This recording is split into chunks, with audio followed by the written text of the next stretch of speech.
Bismillahirrahmanirrahim. Assalamualaikum warahmatullahi wabarakatuh. Alhamdulillah, selamat datang kepada semua yang mengikuti secara langsung program kita pada malam ini, iaitu satu program yang dianjurkan oleh Pustaka Pemerhata Ummah dengan kerjasama Pertubuhan Medan Ilmu Malaysia, iaitu satu program yang dinamakan forum yang bertajuk Islam Satu-Satunya Penyelesaian. Baik, insyaAllah sebelum kita memulakan program kita pada malam ini, diminta kepada sahabat-sahabat, tuan-tuan dan puan-puan yang mengikuti secara langsung pada malam ini, diminta kerjasama daripada semua untuk sebarluaskan lagi live kita pada malam ini agar semua yang mengikuti live kita pada malam ini dapat manfaatnya lah, insyaAllah. Jadi setelah disebarluaskan, setelah kamu share, komen dan like, diharap untuk respon di ruangan komen kalau suara ataupun tayangan video yang kita paparkan pada hari ini jelas dan clear lah. Jadi insyaAllah boleh respon di ruangan komen, dan kita harapkan respon Anda di ruangan komen ada tertulis share di atas nama Anda. Ada tertulis share. Jadi itu membuktikan Anda telah share forum kita pada malam ini. Baik, insyaAllah forum kita pada malam ini yang bertajuk Islam Satu-Satunya Penyelesaian, yang akan kita bincangkan ataupun kita kupas pada malam ini dengan adanya dua panel yang kita bawakan pada malam ini yang cukup hebat, dan insyaAllah kita akan mengupas isu tajuk daripada buku yang ditulis ataupun yang dikarang oleh Datuk Seri Tuan Guru Haji Abdullah Hadi Awang, iaitu bertajuk Islam Satu-Satunya Penyelesaian. Dan insyaAllah tanpa membuang masa, bila sahabat-sahabat sudah share, sudah komen dan like program kita pada malam ini, tanpa membuang masa lagi, saya ingin perkenalkan panel-panel kita pada malam ini yang akan bersama-sama berkongsi ataupun memberi pandangan tentang tajuk yang kita akan bincangkan pada malam ini, insyaAllah. Dan saya ingin perkenalkan panel kita yang pertama. Panel kita yang pertama iaitu yang tidak lain dan tidak bukan, iaitu YB Dr. Ali Akbar bin Gulasan, yang merupakan Ahli Dewan Undangan Negeri Lantikan Negeri Sabah. Dan di sini saya ingin bacakan sedikit biodata ringkas beliau, yang mana yang pertama sekali beliau merupakan mendapat pendidikan awal di SMK Gunsanat Peningau, mendapat sarjana muda di Universiti Malaya UM, dan seterusnya mendapat sarjana di Universiti Kebangsaan Malaysia, dan seterusnya mendapat Doktor Falsafah di Universiti Kebangsaan Malaysia, dan yang terakhir sekali mendapat Diploma Tasawuf Islam di Institut Pelatihan Kepimpinan dan Perkaderan Dakwah Islamiyah Ilham. Jadi diperkenalkan panel kita yang pertama itu Dr. Ali Akbar bin Gulasan. Assalamualaikum Doktor. Apa kabar hari ini Doktor? Sehat? Assalamualaikum. Alhamdulillah sehat, alhamdulillah. Jadi sebelum kita teruskan kepada panel yang kedua, kita difahamkan bahwa doktor pada hari ini berada di luar kawasan pantai barat Sabah. Jadi insyaAllah mungkin untuk permulaan program kita pada malam ini, mungkin doktor boleh berceritakan sedikit sedikit ringkasan perjalanan doktor pada hari ini. Jadi mungkin doktor boleh kongsikan kepada para penonton kita pada malam ini. Saya sekarang berada lebih kurang 7 ke 8 jam daripada Kota Kinabalu dalam siri lawatan misi kebajikan sentuhan kasih bersama rekan-rekan kita daripada Parti Islam Malaysia dan daripada beberapa NGO. Dan pagi tadi selesai di beberapa lokasi, termasuk satu pulau kita masuk, dan insyaAllah program akan disusun, sudah disusun untuk besok lagi. Mungkin insyaAllah setelah lewat malam kami akan sampai ke Kota Kinabalu insyaAllah. Doakan semua jalan lancar insyaAllah. Amin. Moga-moga dipermudahkan. Seperti yang saya maklum bahwa semenjak YB sendiri mengangkat sumpah menjadi YB lantikan di negeri Sabah, kita tidak melihat sehari pun beliau rehat di rumah kan. Kita tengok setiap hari posting-posting di page Facebook, ada saja program yang dilaksanakan, di khususnya di negeri Sabah dalam menyantuni masyarakat di Sabah. Tanya dokter. Jadi insyaallah tanpa memuasa lagi kita memperkenalkan panel kita yang cukup hebat juga. Tadi kita memperkenalkan panel kita dari negeri Sabah. Kemudian panel kita yang kedua pula kita akan memperkenalkan daripada negeri Terengganu. Kalau ada sahabat-sahabat dari negeri Terengganu boleh komen lah di ruangan komen sama-sama. Jadi insyaAllah untuk panel kita yang kedua yaitu YB Zuraida Matnor yang merupakan ahli Dewan Undangan Negeri Terengganu, wakil daripada wanita.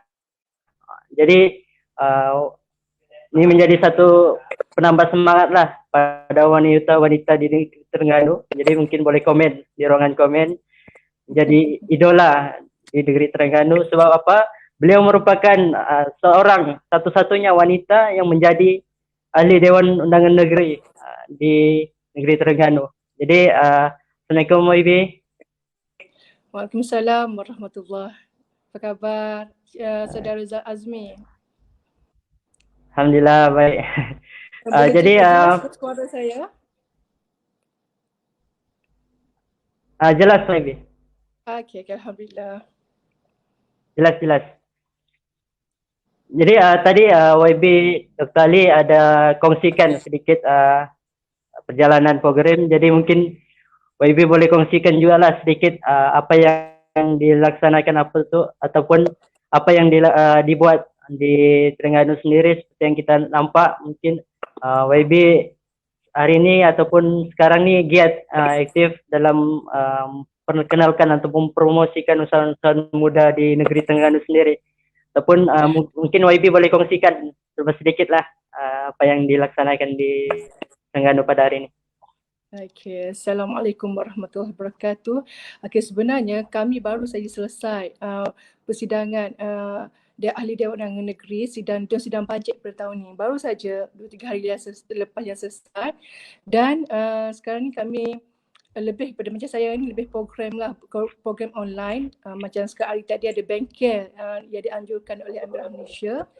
Dan memandangkan saya ni berada di negeri Pantai Timur, negeri Terengganu. Sekarang ni kami mengalami musim terkujuh atau musim monsun dan beberapa tempat kami dah ada dinaiki air dan banjir.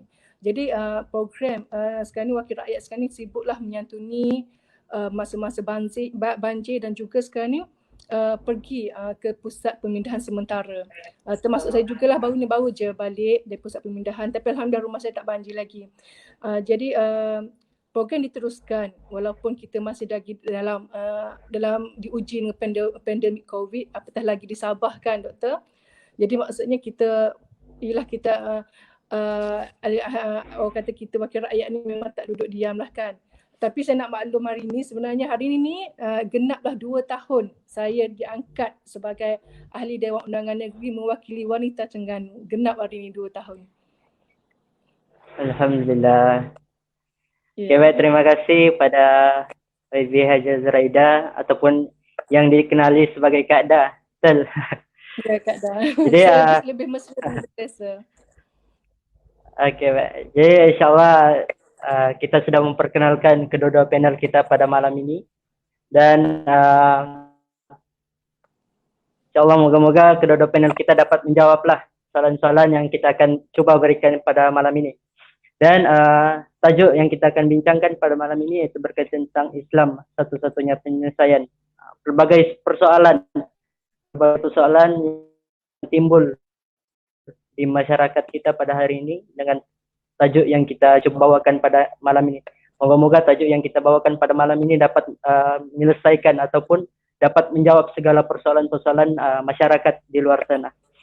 Jadi bila mana kita menyebutkan Islam satu-satunya penyelesaian, jadi apakah Islam itu merupakan penyelesaian kepada solusi-solusi? Sebab apa kita melihat pada hari ini berbagai konflik ataupun permasalahan sama ada di negara kita sendiri ataupun di luar negara, kan? Permasalahan-permasalahan yang berlaku dan pelbagai ilmuwan yang menyelesaikan masalah-masalah itu, tetapi adakah masalah itu selesai ataupun hanya sekadar melontarkan idea-idea. Jadi hari ini kita akan coba rungkaikan bahwa apakah Islam itu sebenarnya adalah satu-satunya penyelesaian. Baik, sebelum kita meneruskan pada soalan yang pertama, kita ingin melihat lagi lah komen-komen daripada para penonton kita pada malam ini. Jadi pada para sahabat, tuan-tuan dan puan-puan yang menonton secara langsung dari page Pustaka Permata Ummah, page YB Dr. Ali Akbar sendiri ataupun YB Haji Zuraida, mungkin boleh share lagi,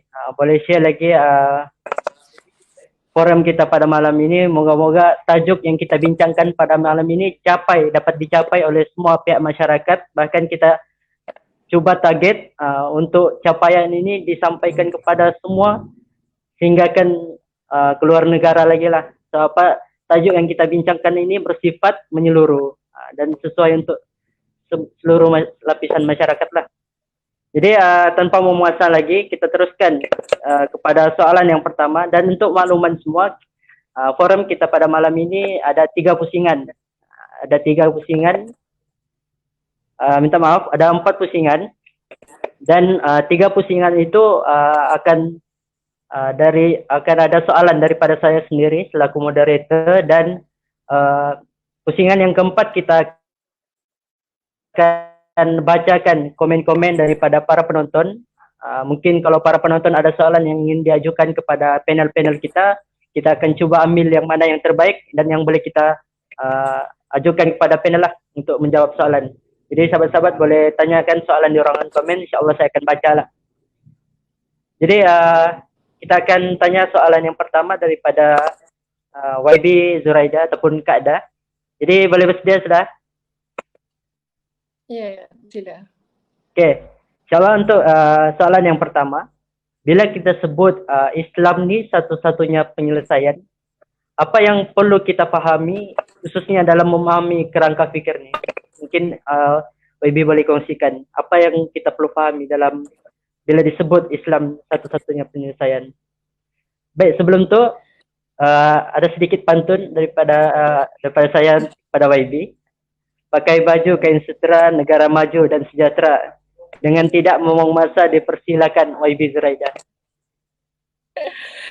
Okey, terima kasih. Bismillahirrahmanirrahim. Assalamualaikum warahmatullahi wabarakatuh. Alhamdulillahirabbil alamin, wassalatu wassalamu ala asyrafil anbiya'i wal mursalin wa ala alihi wa sahbihi ajma'in. Alhamdulillah. Pertamanya, saya tinggi kesyukuran kepada Allah Subhanahu wa taala yang pada izinnya pada malam ini kita bersua. Walaupun kita tidak bertatap mata, tapi saya yakin insya-Allah teknologi hari ini mendekatkan kita.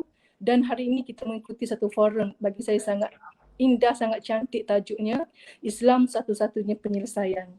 Terlebih dahulu saya ucapkan terima kasih juga kepada penganjur Pustaka Permata Ummah kerana sudi menjemput saya. Dan terima kasih juga kepada sahabat gandengan saya, ahli panel yang sangat saya segani, yang berhormat Dr. Ali Akbar, sahabat seperjuangan saya. Merujuk kepada soalan yang ditanya oleh saudara moderator tadi. Bagaimana Islam satu-satunya penyelesaian dan apakah orang kata dimaksudkan dengan Islam sebagai penyelesaian itu? Saya tertarik apabila kita mengupas buku tulisan Tuan Guru kita sendiri. Buku ini saya yakin ditulis untuk mendedahkan kepada masyarakat Islam dan bukan Islam bahawa adanya konsep penyelesaian Islam yang berbeza dengan ideologi dan berbeza dengan teori ciptaan manusia yang ternyata gagal dalam menyelesaikan kemelut kemanusiaan dan permasalahan dunia pada hari ini. Saya yakin Itu tujuan utama buku ini ditulis. Dan saya satu lagi saya tertarik dengan prinsip penyelesaian Islam yang ada dalam buku ni, yang digariskan dalam buku tersebut. Ada menyatakan bahawa segala masalah yang wujud di dunia ini boleh diselesaikan dengan aman sekiranya manusia kembali kepada Islam dengan panduan Al-Quran dan juga dengan panduan As-Sunnah. Dan secara tasawurnya, Islam sebenarnya merupakan petunjuk Allah SWT yang merangkumi segala aspek fitrah kejadian manusia. Sama ada bersifat naluri atau semula jadi, jasad dan roh, termasuklah sesama individu, keluarga dan masyarakat. Seterusnya, hubungan manusia dengan Allah, dengan diri sendiri, keluarga dan masyarakat. Dan apabila kita menyebut sekali lagi Islam, satu-satunya penyelesaian apabila Islam menawarkan sebenarnya. Apabila Islam menawarkan solusi dalam semua aspek kehidupan. Beri jalan penyelesaian. Apa permasalahan kita? Antara yang menguatkan hujah ini adalah pertama, manusia ataupun kita ini sebenarnya bukan saja jasad yang berhajat kepada keperluannya. Kita juga mempunyai aspek rohani yang perlu dipenuhi keperluannya. Manusia ni, kita ni tidak boleh hidup keseorangan secara individu. Kita makhluk bermasyarakat dan kita saling memerlukan. Jadi Islam ternyata mengalahkan semua ideologi yang pernah wujud di dunia ini kerana ideologi lain tidak memenuhi seluruh fitrah manusia. Jadi hanya Islam satu-satunya agama daripada Allah yang dapat memenuhi seluruh fitrah kejadian manusia dengan cara yang saksama. Orang kata secara menyeluruh dan sempurna. Sebab itulah Islam mampu menyelesaikan apa jua permasalahan dengan berpandukan Al-Quran dan Sunnah. Itu yang pertama.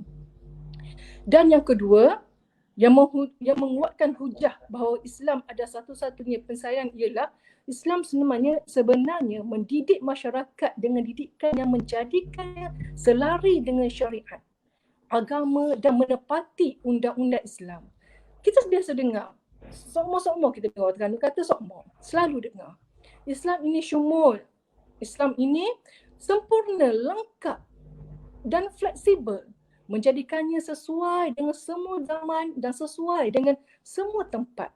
Inilah sebenarnya rahsia keagungan dan keunggulan sistem Islam.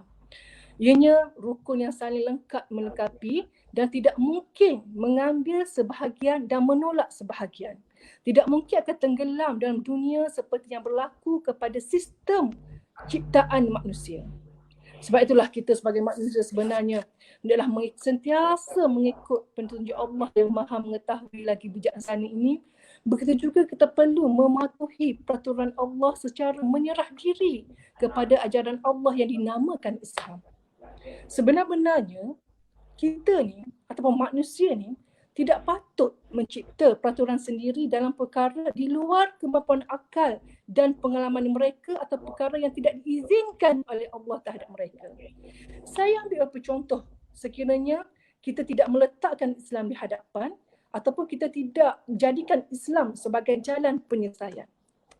Baru-baru ni kita cukup gusar sebenarnya.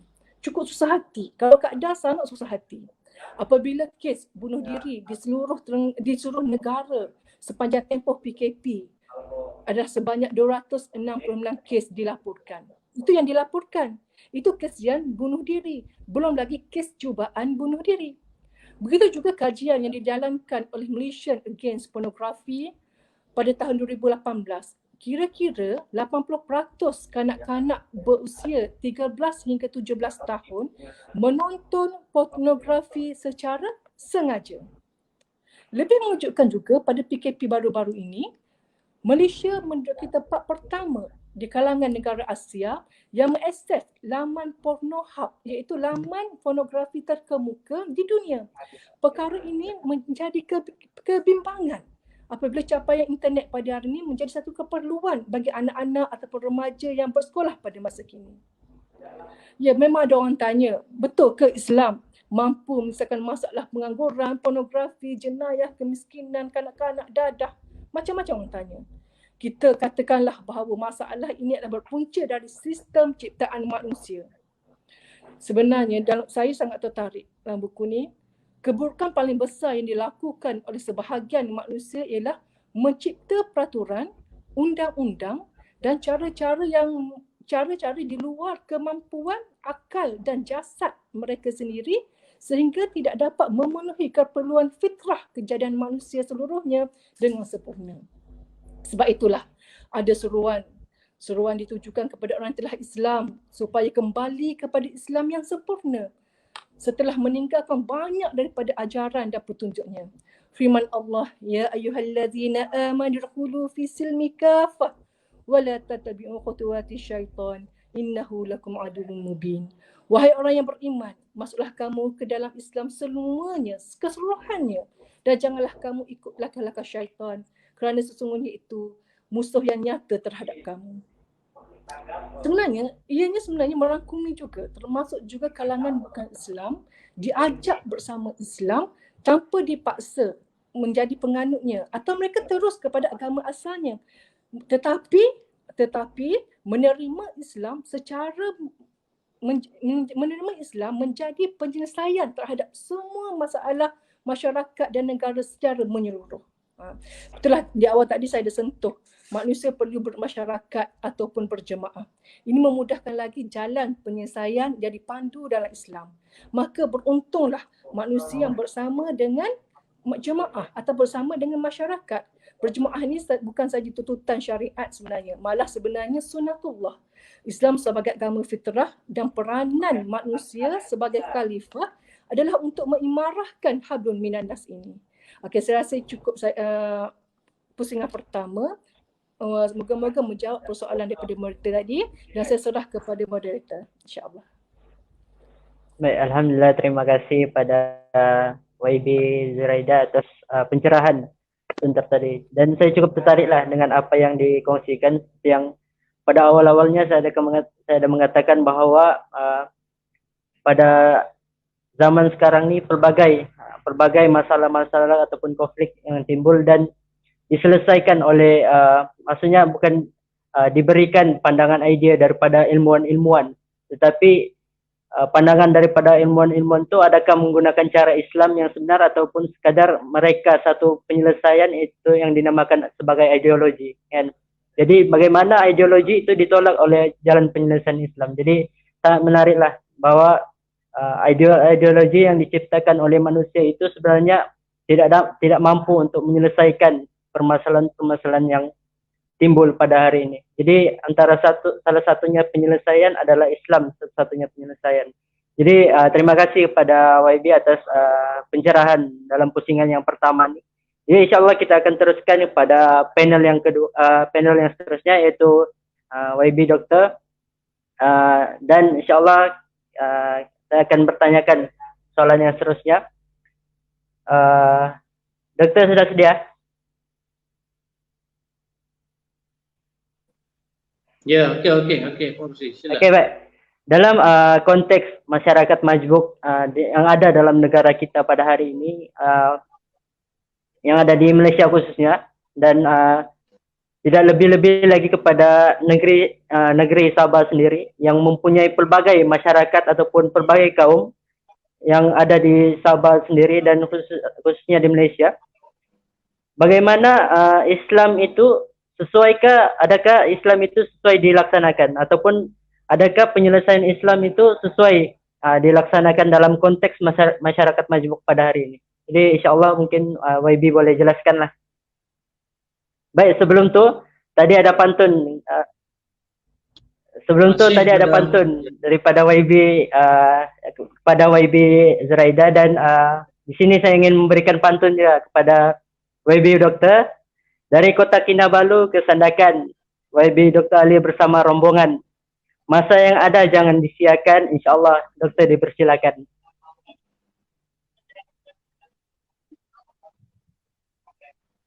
Okey, terima kasih Saudara Azmi.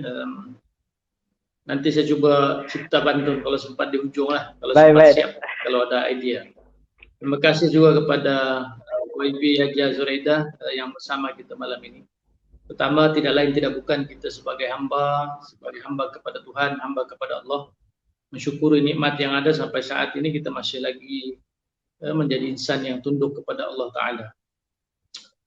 Soalan yang dikemukakan oleh pengerusi ini berkaitan dengan kemajmukan. Sifat kemajmukan ini adalah sifat fitrah. Kalau kita tengok di luar, di mana-mana pun, walaupun kita tidak bersandarkan kepada suatu dalil yang kuat, tapi kita lihat di mana-mana kita akan dapati adanya kepelbagaian. Kita tengok bunga ada pelbagai jenis. Kita tengok kereta ada pelbagai jenis. Kita tengok tumbuh-tumbuhan, kita tengok binatang, kita tengok manusia ada yang warna pelbagai, ada yang cerah, ada yang gelap sikit, ada yang hidung mancung, ada. Ini kepelbagaian dan juga kemajmukan dalam kehidupan manusia. Sebab itulah ayat yang kita biasa dengar dibaca di mana-mana pun daripada ayat Allah Ta'ala, kepelbagaian ini bertujuan untuk kita lita'arafu, untuk kita saling kenal mengenal. Dia kalau kita lihat Islam ini sebenarnya sifatnya universal, dan di dalam buku karangan Datuk Seri Tuan Guru Haji Abdul Hadi ini pun di peringkat awal lagi sudah didedahkan bagaimana fungsi agama yang sebenar. Disebutkan bahawa agama merupakan suatu perkara yang mesti dijadikan sebagai suatu cara hidup. Maknanya makan kita kena dengan agama, pakaian kita kena dengan agama, permainan kita kena dengan agama, sukan, aktiviti rekreasi kita kena dengan agama. Itu yang dikatakan cara hidup. Berkeluarga kita dengan agama, bekerja kita dengan agama. Maknanya agama mesti berada sebagai pengemudi kepada kehidupan kita. Dan saya pecahkan perbincangan ini kepada dua keadaan. Yang pertama, Islam bila kita katakan universal, kita kena melihat kepada dua keadaan. Yang pertama, Islam sebenarnya dia sangat mementingkan kesatuan biarpun dalam kepelbagaian tadi. Kesatuan yang pertama, kesatuan yang bersifat mutlak. Yang ini tidak ada perbincangan yang banyak. Misalnya, bila kita di kalangan umat Islam, kita mengucap asyhadu an la ilaha illallah wa asyhadu anna Muhammadar Rasulullah, maka secara otomatiknya ini yang dikatakan kesatuan yang mutlak bila kita dalam Islam menyebutkan soal tauhid ataupun akidah. Maka dalam konsep tauhid ataupun akidah ini kita tidak ada pilihan. Kita mau tidak mau kena bersatu dalam keadaan membesarkan Allah Ta'ala, meyakini Allah Ta'ala, meletakkan suatu keyakinan yang sungguh-sungguh, beriktikad bahawa tidak ada Tuhan yang disembah melainkan Allah. Itu yang dikatakan kesatuan yang mutlak ketika mana kita berada dalam agama Islam. Mutlak dalam arti kata tanpa batasan ras, tanpa batasan agama. Kamu bangsa apapun, kamu etnik apapun, sepadan geografi dimanapun, kalau misalnya kamu sudah mengucap kalimah ini, kalimah yang suci ini, kalimah akidah ini, maka kamu wajib bersatu, wajib membesarkan Allah Ta'ala, wajib beriktikad akan kuasa Allah Subhanahu Wa Ta'ala. Itu yang disebut sebagai kesatuan yang mutlak. Yang kedua, kesatuan yang berdasarkan kepada prinsip-prinsip ataupun nilai-nilai moral. Misalnya, kita manusia perlu dan suka kepada keadilan. Tanyalah agama apapun misalnya, kalau kita jumpa, mau pada keadilan, mau pada kesaksamaan. Maka dalam arti kata yang begitu, biarpun berbeza agama, berbeza ras, berbeza bangsa, semua mau kepada keadilan. Maka itu satu benda yang bersifat kesatuan. Tolong-menolong. Maka kita kena tolong-menolong. Ini yang dikatakan nilai ataupun prinsip yang kita boleh jadikan sebagai suatu kesatuan. Yang pertama tadi mutlak, yang kedua kita bersatu berdasarkan kepada nilai-nilai yang ada sifat universal, bersandarkan kepada nilai-nilai moral khususnya. Saya panjangkan sedikit perbincangan ini. Bila kita katakan Islam adalah penyelesaian, sebab itu Islam ini dia meraihkan kemajmukan, meraihkan kepelbagaian. Tidak ada yang dikatakan misalnya ekstrim hanya mau satu agama, ekstrim hanya mau satu peraturan, tidak. Saya sandar perbincangan ini kepada 4 hujah. 4 hujah. Mudah-mudahan saya dapat tepatilah 5 ke 7 menit pusingan yang pertama. Yang pertama, Allah Ta'ala sebut, wa ma arsalnaka illa rahmatan lil alamin. Diutuskan Nabi Muhammad sallallahu alaihi wasallam itu tidak lain tidak bukan melainkan untuk memberi rahmat kepada seluruh alam. Ini nilai yang dikatakan sebagai universal tadi. Manusia bukan manusia, Islam atau bukan Islam, haiwan, tumbuh-tumbuhan, flora, fauna, semua mendapat rahmat daripada utusan terhadap Nabi sallallahu alaihi wasallam. Itu yang pertama. Yang kedua, bila sudah menganut pelbagai agama, kita selalu baca ayat la ikraha fiddin. Tidak ada paksa. Jangan kamu paksa orang bukan Islam masuk Islam. Jangan dipaksa kalau mereka berada dalam agama yang lain. Ini yang dikatakan sebagai Islam meraihkan kepada kemajmukan, kepelbagaian. Beza agama jangan dipaksa, jangan ditarik, jangan dihukum bila mereka tidak mau menyertai Islam. Maka itu keindahan-keindahan yang kena paham. Dan saya kira ini diantara yang disebut dalam kitab tulisan Tuan Guru ini, bagaimana Islam menyelesaikan masalah. Bayangkan misalnya kalau berlaku paksaan, agama berbeza, dipaksa, maka pastilah berlaku suatu konflik yang cukup besar, perkelahian, bunuh-berbunuh, hanya kerana perbezaan agama. Islam tidak boleh.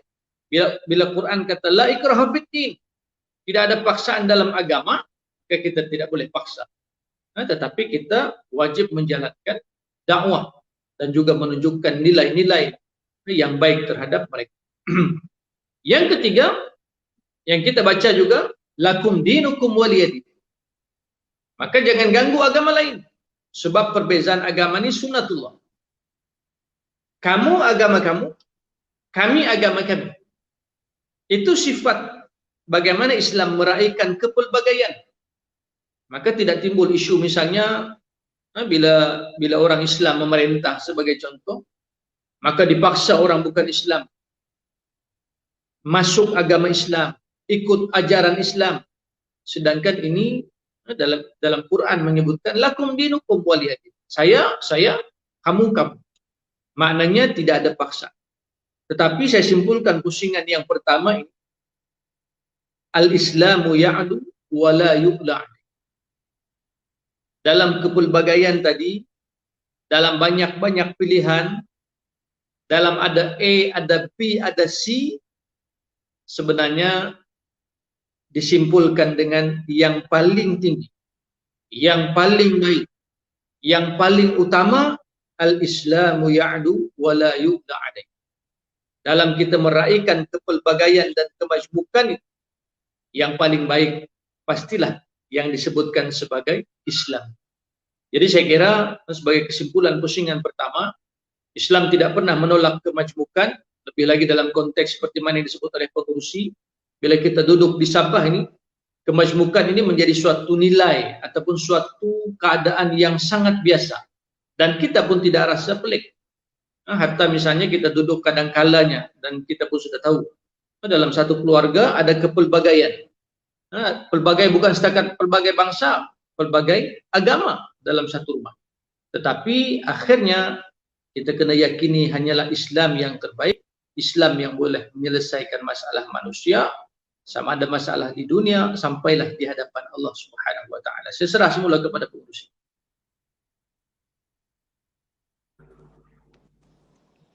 Baik, alhamdulillah, terima kasih kepada Dr. Ali Akbar atas pencerahan dalam pusingan yang pertama.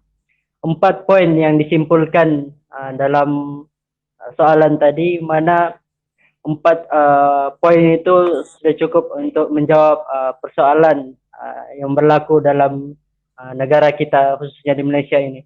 Mana kita melihat pelbagai kaum yang ada di Malaysia, kita dapat hidup harmoni. Kita dapat hidup harmoni, kita dapat hidup secara aman, tanpa orang bilang pertumpahan darah, disebabkan 4 perkara tadi. Jadi rasanya persoalan itu mungkin sudah terjawablah pada kita semua yang melihat secara langsung pada malam ini. Kenapa mungkin kita boleh jelaskan kepada sahabat-sahabat kita yang lain juga. Jadi selesai sudah, alhamdulillah selesai sudah untuk pusingan yang pertama. Jadi sebelum kita meneruskan lagi pusingan yang kedua, diingatkan sekali lagi untuk sahabat-sahabat yang berada di dalam ruangan live pada malam ini, tidak kisah dari laman page Pustaka Permata Uma, dari page Dr. Ali Akbar ataupun dari page OIB Haja Zuraida, boleh kongsikan dan pastikan komen-komen Anda ada perkataan share di atas untuk membuktikan Anda ataupun untuk melihat bahwa Anda sudah share forum kita pada malam ini. Sebab apa? Tajuk yang kita bincangkan pada malam ini cukup universal. Maksudnya cukup terbuka, sesuai untuk semua lapisan masyarakat. Jadi pusingan yang pertama sudah melihat bagaimana persoalan-persoalan yang kita selama ini mungkin ada yang tidak terjawab, tetapi dapat dirungkaikan oleh kedua-dua panel kita pada malam ini. Jadi kita melihat kedua-dua panel kita merungkai sedikit sebanyak daripada isi buku yang bertajuk Islam Satu-Satunya Penyelesaian. Jadi kepada sahabat-sahabat yang melihat pada malam ini dan belum memiliki buku Islam Satu-Satunya Penyelesaian, mungkin boleh dapatkan daripada Pustaka Permata Uma sendiri. Jadi tanpa membuang masa, kita teruskan pada pusingan yang kedua yang akan ditujukan kepada soalan yang kedua pada YB Zuraida.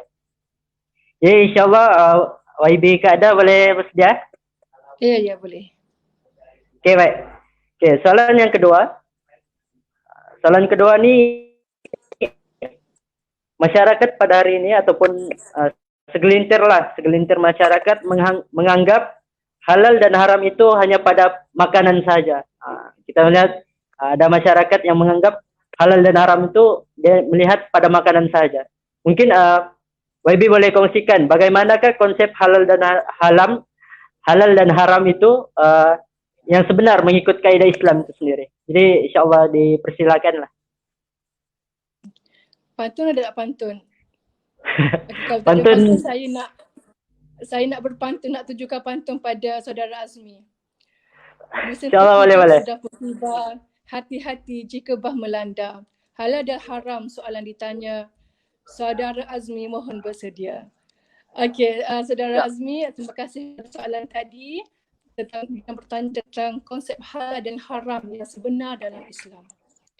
Okey, proses literasi akidah Islam patut menjadi keutamaan yang membawa kepada kepatuhan syiar Islam yang meliputi semua hukum halal dan haram. Okay, majoriti ulama bersepakat menyatakan bahawa asal setiap satu perkara adalah harus ataupun halal selagi tiada nas yang nyata mengharamkannya. Ternyata jelas Islam memberi kemudahan yang begitu luas kepada manusia dalam mengatur kehidupan mereka. Prinsip usul fiqh tersebut adalah bersandarkan firman Allah dalam surah Luqman yang bermaksud adalah kamu tahu bahawa sesungguhnya Allah telah memudahkan untuk kamu apa yang ada di langit dan di bumi dan ia telah sempurnakan untuk kamu nikmat-nikmatnya sama ada yang kamu nampak maupun yang tidak nampak. Oleh itu, seseorang itu tidak boleh sama sekali menyatakan haram kepada yang halal, begitu juga menghalalkan kepada yang haram. Firman Allah dalam surah Al-Maidah, ya ayyuhallazina amanu la yuharrimu tayyibati ma ahallallahu lakum wa la ta'tadu innallaha la yuhibbu mu'tadin. Wahai orang yang beriman, jangan kamu haramkan sesuatu yang baik yang telah dihalalkan oleh Allah bagi kamu, janganlah kamu melampaui batasnya. Sesungguhnya Allah tidak suka kepada orang yang melampaui batas. Para penonton yang dikasihi sekalian, kita boleh tengok pada masa kini manusia sendiri sebenarnya mendapatkan penemuan melalui kajian dan pengalaman bahawa perkara yang diharamkan oleh agama Islam itu membawa kepada kemudaratan dan penyakit kepada diri manusia sendiri, sama ada penyakit kepada individu, penyakit kepada masyarakat ataupun penyakit kepada alam sekitar dan juga merosakkan kehidupan di alam dunia sehingga menyebabkan merebaknya penyakit dan pelbagai bencana alam berlaku. Betul. Dan contoh kita boleh tengok contoh. Contoh yang boleh yang boleh dijadikan asas kepada, contohnya gini lah, kita tengok contoh seperti mudaratnya daging babi, arak, dadah, berzina, melakukan liwat, riba dan sebagainya. Dan semua orang tahu penyakit-penyakit itu, perbuatan itu menyebabkan munculnya penyakit jasad dan juga munculnya penyakit dalam keluarga kita, dan yang paling parah munculnya bermasalah ini atau penyakit dalam masyarakat kita. Manusia meninggalkan hukum jenayah yang telah diwajibkan oleh Allah Subhanahu Wa Taala seperti qisas dan hudud, sehingga menyebabkan banyak kejadian jenayah dan merebaknya maksiat yang tidak terkawal. Selain itu, amalan perjudian juga menjadi kebiasaan. Akhirnya membawa kepada masalah kemiskinan dan rumah tangga. Kita boleh tahu ramai mana wanita di luar sana yang jadi mangsa kepada perjudian. Suami yang kalah judi, balik pukul isteri, pukul anak-anak. Banyak mana yang rosak, runtuhnya institusi kekeluargaan disebabkan dengan perjudian tersebut. Saya yakin mana-mana agama pun cukup menentang tentang perjudian, menentang perzinaan. Sebab itulah orang kata, dengan kata lain, semua perkara yang diharamkan sebenarnya terbukti membawa kemudaratan kepada manusia. Itu yang pertama. Yang kedua, niat yang baik menghalalkan yang haram. Ini membuktikan antara 9 prinsip asas dalam memahami halal dan haram menurut Imam Al-Qardawi. Beliau menyatakan bahawa perkara yang haram akan tetap keharamannya walaupun diiringi dengan niat yang baik. Islam sebenarnya tidak pernah memberi peluang jika keharaman atau haram satu perkara itu dijadikan alat untuk mencapai tujuan yang terpuji. Seperti orang kita kumpulkan harta daripada hasil riba. Nak buat apa itu? Buat masjid contohnya. Menang judi, nak buat apa? Nak dirikan rumah tangga contohnya. Maka niat itu tidak menghapuskan dosa pelaku tersebut dan tidak akan menjadi pembantu di akhirat kelak. Matlamat tidak pernah menghalalkan cara. Itu yang kedua. Dan yang ketiga, luasnya ruang halal dalam Islam. Di sini juga disenaraikan, saya akan senaraikan secara ringkas keperluan manusia yang dijaga oleh Islam melalui syariatnya supaya tidak terjumus kepada perkara haram.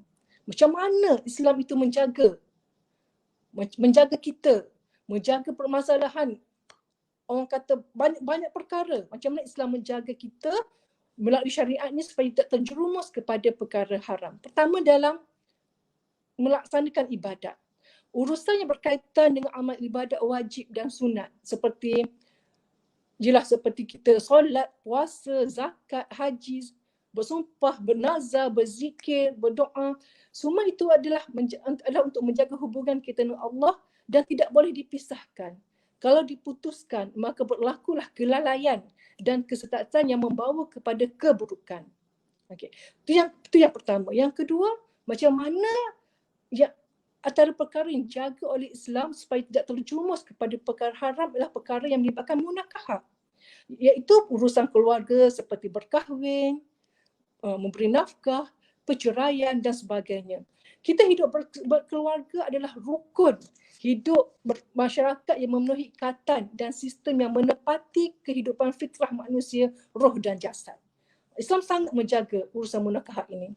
Selain daripada itu juga, Islam sangat-sangat menjaga urusan muamalat. Urusan ekonomi seperti perniagaan, perbankan, pertanian dan sebagainya. Islam cukup menjaga sebab kita tahu silap kita bermuamalat, silap kita berniaga, kita hampir terjerumus, orang kata, dengan unsur-unsur rasuah contohnya, unsur-unsur riba contohnya. Jadi Islam sangat menggaris dan menjaga permasalahan tentang muamalat. Seterusnya, macam mana perkara jenayah juga dijaga oleh Islam. Urusan kesalahan yang merosakkan agama, nyawa, keturunan, maruah, harta. Manusia tetap mempunyai kelemahan. Kita tahu, kita mengakui manusia tetap mempunyai kelemahan yang memerlukan tindakan dan kawalan. Siapa yang jaga tu? Adalah Allah Subhanahu Wa Taala. Melalui apa? Melalui Al-Quran dan Sunnah. Jadi sebab itulah kita ke mana pun jangan sesekali tinggal Al-Quran yang menjadi panduan dalam hidup kita.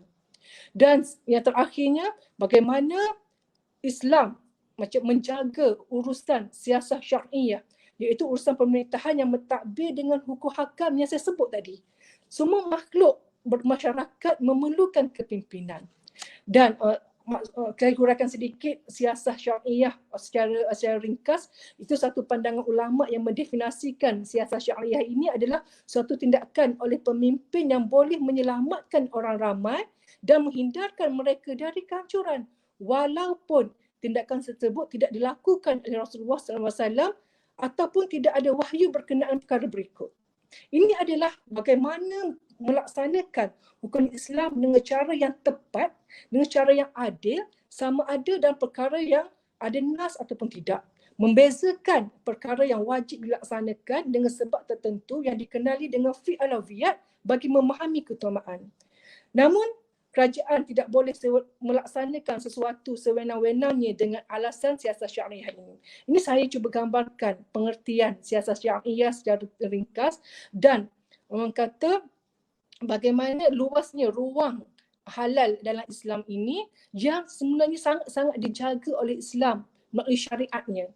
Jadi maksudnya tak mudah. Maksudnya apa sahaja kerja buat kita, apa dia perbuatan kita, apa saja tindakan kita melibatkan jenayah, muamalat, munakahat, insya-Allah Allah akan jaga, Allah akan pandu dan insya-Allah sebenarnya semuanya itu adalah orang kata perlunya kita memahami konsep-konsep yang disebutkan tadi untuk menyelamatkan diri kita dan tak lain tak bukan hanyalah satu saja panduan kita iaitu Islam adalah satu-satunya penyelesaian terhadap segala permasalahan yang ada di muka bumi ini.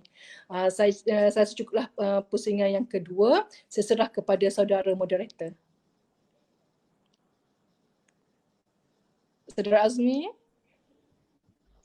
Baik, alhamdulillah, terima kasih pada jawapan yang diberikan dan tidak ada pantun balasan selepas ini. Jadi insyaAllah mana perkara yang dijelaskan oleh Ibu Haja Zuraida tadi, mana perkara adalah syumul, yang merangkumi segala kehidupan kan. Jadi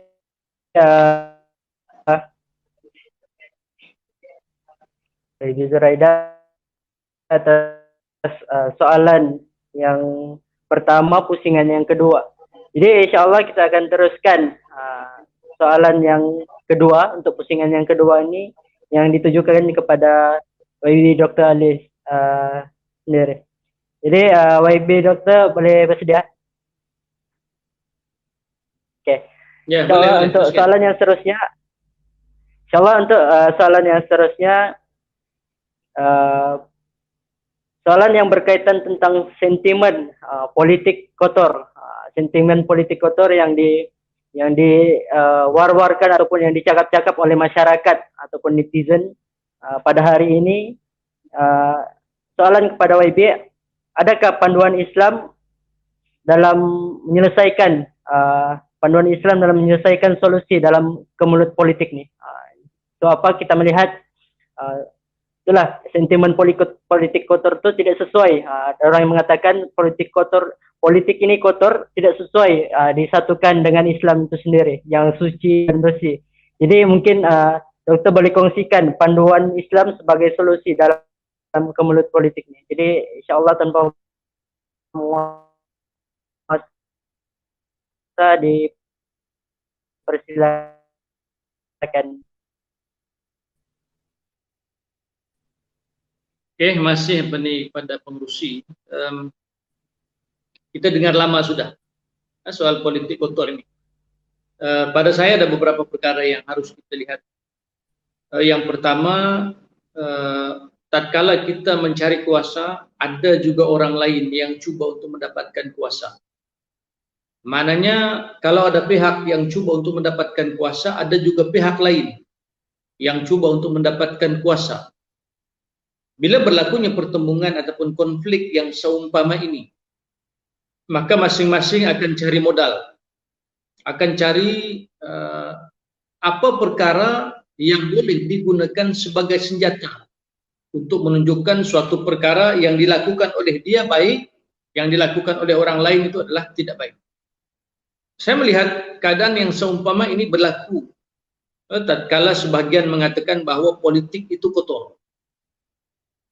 Bagi mereka yang menyatakan politik itu kotor, pada saya, walaupun tanpa satu penilaian secara analisis yang mungkin terlalu tajam, yang pertama kemungkinannya disebabkan oleh orang yang masuk politik ini, dia tidak suka bila disebut soal ketuhanan. Sebab itulah, dan kita tahu sejarah bagaimana berlakunya pemisahan di antara ketuhanan dan juga konsep politik yang sebenar, kerana kalau dibawa unsur ketuhanan dalam politik, maka akan berlaku pertembungan di antara kehendak hawa nafsu ataupun yang saya katakan kuasa tadi dengan kehendak Tuhan. Bila berlaku pertembungan ini, ada yang Tuhan kata tidak mau, tidak boleh, tetapi nafsu mungkin mau. Maka itu yang menyebabkan sebagian daripada orang yang masuk politik ini adalah di kalangan mereka yang tidak suka kepada Tuhan ataupun jauh daripada Tuhan. Kalau kita orang Islam, jauh daripada Allah Ta'ala.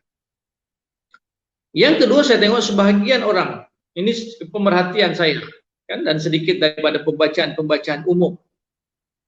Mungkin sebagian daripada orang yang masuk politik ini, mereka cuba berniaga. Saya nak katakan mungkin mereka, kalau berniaga tidak tepat, mungkin mereka cuba mengumpul harta ataupun menjadikan politik sebagai alat untuk perniagaan. Saya sebutkan begini, sebab bila dalam konteks politik ataupun dalam konsep politik yang sebenar, politik adalah soal pentadbiran dan pengurusan. Maka soal bagaimana mengurus manusia. Tetapi ada segolongan manusia ataupun segolongan ahli politik, politikus yang masuk politik dengan tujuan yang berbeza. Untuk berkuasa, tetapi untuk mengaut ataupun mengumpul material ataupun mencari keuntungan. Maka kalaulah mereka yang masuk dengan hajat yang sedemikian untuk berniaga, mengumpul material, maka macam saya sebutkan tadi, kalaulah dihalang oleh konsep ketuhanan, maka misi ataupun visi mereka untuk dapatkan material yang banyak waktu masuk politik tidak berjaya. Sebab itu saya sebut, kalau mau kaya, dan Tuan Guru Ni Aziz juga pernah sebut, jangan masuk politik. Kalau mau kaya, pergi berniaga. Sebab itu dua profession yang sangat berbeza. Yang ketiga, kemungkinannya sebagian mengatakan politik ini kotor akibat daripada ramai yang masuk politik meletakkan agenda pribadi lebih besar berbanding dengan hasrat rakyat ataupun hasrat negeri ataupun hasrat negara.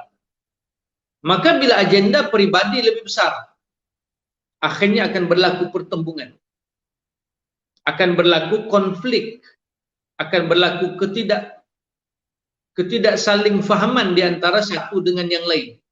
Kehendak majoriti akan berbeza dengan kehendak minoriti.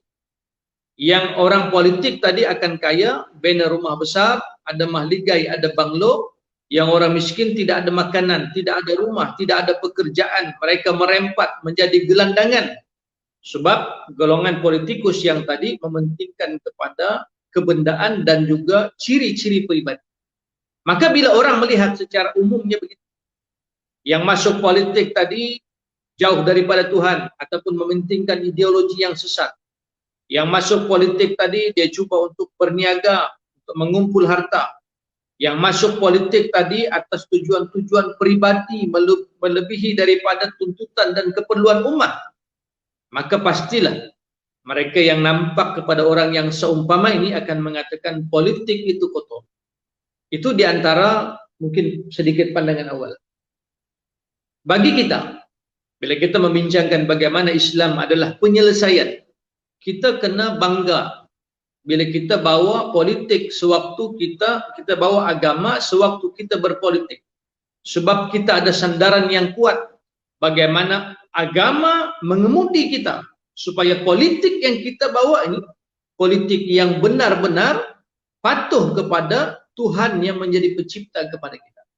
Sebab itu saya petik daripada apa yang disebut oleh Ibnu Jarir At-Tabari. Bagaimana yang dikatakan kita ini menjadi insan, kalau mau masuk politik, mau menjadi pentadbir, menjadi pengurus, menjadi orang yang dikatakan terlibat dengan kepimpinan, kena ada ciri yang disebut sebagai Rabbani ataupun insan Rabbani. Apa cirinya? Secara ringkas ada 5 perkara. Yang pertama, mestilah faqih. Faqih ini, faqih dalam bahasa layman, bahasa orang awam mungkin kita katakan do and don'ts. Ada yang boleh, ada yang tidak boleh. Kalau dalam bahasa agama, mestilah pemimpin itu tahu yang haram ataupun yang halal. Tahu yang patuh syariat ataupun yang ingkar pada syariat. Yang syariah compliance ataupun yang tidak syariah, yang non syariah compliance. Maka orang politik tadi, yang memimpin tadi, wakil rakyat tadi, ketua tadi, kena tahu. Kalau tidak, dia akan langgar peraturan. Langgar peraturan sudah tidak tentu mana yang do, yang mana yang don'ts, maka akhirnya akan timbulnya kecelaruan. Yang boleh tidak dilakukan, yang tidak boleh dilakukan. Itu ciri pertama yang disebut oleh sejarah Tawar. Yang kedua, alim. Alim ini maknanya berilmu. Tuan-tuan sedang menonton dirahmati Allah Ta'ala, kita duduk dimanapun, sebab itu kita dipandu oleh ilmu. Waktu kita mau makan, kita cari makanan yang sehat. Sebab apa? Sebab kita dipandu oleh ilmu. Waktu kita mau beli dunia ini pun, kita mau beli rumah misalnya, mau beli kenderaan, kita akan pilih berdasarkan ilmu yang kita ada. Hatta dalam konteks insan Rabbani yang mau masuk dalam politik ini, ilmu harus menjadi tunjang. Maka pertimbangan tadi haruslah pertimbangan yang berdasarkan kepada alim, ilmu yang ada. Yang ketiga disebut sebagai bijak politik. Tuan-tuan, para penonton dirahmati Allah Ta'ala, macam saya katakan tadilah, politik ini bukan suka-suka. Politik ini bukan main masuk, main terjah begitu, tidak. Harus ada kepahaman apa yang dikatakan sebagai politik. Bila jadi orang politik, apa yang harus kita lakukan? Bagaimana buat dasar yang berkaitan dengan pembelaan terhadap masyarakat. Bukan kita kata bila masuk politik ini senang, masuk, kumpul duit, kumpul harta. Tidak begitu. Maka kena bijak politik. Ibnu Jarir At-Tabari kata, Bashir bi'as-siyasah. Memahami bagaimana politik yang sebenarnya. Yang keempat, mahir bab-bab pengurusan dan pentadbiran. Bashir bi'at-tadbir. Kena paham bagaimana pengurusan, bagaimana protokol, bagaimana yang dikatakan perkara-perkara yang boleh memudahkan masyarakat, memudahkan rakyat. Itu diantara perkara yang harus dipahami oleh orang politik. Dan yang terakhir Ibnu Jarir kata, bagaimana qaim bisyuyun ar-ra'iyah bima yuslihun fid dunya wa dinihim. Ini sifat insan Rabbani. Apa dia kata? Seseorang yang melaksanakan segala urusan rakyat yang mendatangkan kebaikan kepada mereka, sama ada kebaikan itu di dunia atau kebaikan itu di akhirat. Tuan-tuan sedang penonton dirahmati Allah Ta'ala, sebab itulah kita ini dididik sebagai insan yang memahami politik yang sebenar. Kita harus membimbing yang pertamanya diri kita. Yang kedua, kita bimbing orang yang ada di hadapan kita. Waktu kita menjadi politikus, ahli politik, di hadapan kita ada rakyat. Maka rakyat ini jangan kita suap dengan hanya keperluan material ataupun keperluan fisikal semata-mata, tetapi harus kita sebut mengenai bagaimana kita ini yang hidup sekarang ini akan nanti bertemu dengan suatu alam yang lain, bukan alam dunia. Tidak ada sumbangan sudah macam sekarang, tempoh pandemik. Orang susah kita boleh bagi makan, kita hantar. Kalau di Sabah ni ada bakul makanan. Saya sekarang dalam program Sentuhan Kasih. Kita boleh menyantuni mereka yang sudah hilang pekerjaan, tidak dapat berniaga. Kita boleh santuni, boleh hantar. NGO boleh hantar, parti boleh hantar. Tapi selepas daripada ini akan ada satu dunia. Satu alam yang kalau berada di situ sudah tidak ada sudah. Tidak ada sudah main inbox, minta bantuan makanan. Tidak ada sudah hotline kerajaan, tidak ada sudah jabatan kebajikan, tidak ada sudah bantuan, tidak ada sudah NGO, tidak ada sudah WhatsApp, tidak ada sudah. Maka akhirnya pada waktu itu bagi orang politik yang mengenalkan insan Rabbani ini, haruslah ada apa yang disebut tadi, laksanakan urusan rakyat, tadbir dengan kebaikan untuk rakyat tadi, dan jangan lupa sandarkan, pahamkan rakyat tadi, pahamkan semua yang berada di hadapan kita, supaya nanti kita senang di dunia. Dan jangan lupa kita juga nanti ada suatu alam yang lain yang sudah kita tidak dapat lagi apa-apa bantuan. Kalau kita berjaya beramal dengan sinario yang seumpama itu, orang politik baik, orang politik menjalankan amanah, orang politik integriti, orang politik akhlaknya bagus, orang politik cakap apa yang dia buat, orang politik menyantuni rakyat, orang politik boleh memenuhi, membuat polisi yang baik, yang positif untuk pembangunan negara, negeri dan sebagainya. Maka saya kira akan datang satu masa, mereka yang mengatakan politik itu kotor akan rasa bersalah ataupun akan undur ke belakang. Jadi maknanya orang-orang politik yang ada sekarang yang mendengar syarahan ini bukan salah politik, tetapi salah bagi mereka orang itu, politikus itu yang sebenarnya tidak berjaya menjadi ahli politik yang baik.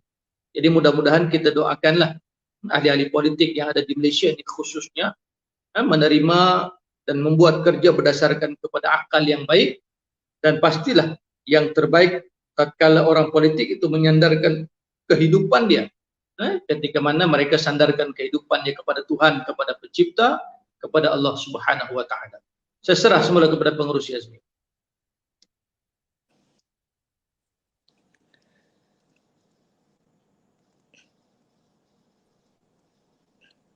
Baik, alhamdulillah. Terima kasih kepada Ibu Dokter atas pencerahan sebentar tadi. Jadi sahabat-sahabat, para penonton yang dirahmati Allah Subhanahu wa taala, berdasarkan jawaban yang diberikan oleh YB Dokter tadi sebentar tadi, kita dapat melihat jawaban-jawaban itu sebenarnya menyelesaikan perkara-perkara yang mengatakan bahwa politik itu kotor, dan kita dapat melihat sebab-sebabnya. Kita dapat melihat sebab-sebabnya, dan ada beberapa perkara yang dokter kongsikan tadi. Jadi itu dapat menjawab persoalan-persoalan kita, dan mungkin sahabat-sahabat yang tengah menonton pada hari ini mungkin boleh menjawab juga persoalan-persoalan jika ada di kalangan masyarakat yang masih mengatakan bahwa politik itu kotor. Jadi ini mungkin antara hujah yang kita boleh terangkan kepada sahabat-sahabat kita yang masih mengatakan bahwa politik itu kotor. Jadi antara lain juga YB ada kongsikan berkaitan tentang bagaimana sebenarnya yang YB kongsikan itu tadi, sebenarnya bagaimana kita mau memilih ataupun melihat seorang ahli politik itu sama ada mereka melaksanakan tanggung jawab dengan sebaik-baiknya dengan memenuhi ciri-ciri yang dikongsikan sebentar tadi. Jadi alhamdulillah kita sudah selesai untuk pusingan yang kedua. Terima kasih kepada kedua-dua panel kita, dan insya-Allah kita akan ada satu pusingan yang terakhir sebelum kita berehat sebentar. Tapi sebelum itu diminta kepada para penonton yang dirahmati Allah Subhanahu wa taala, jika Anda semua masih berada di dalam siaran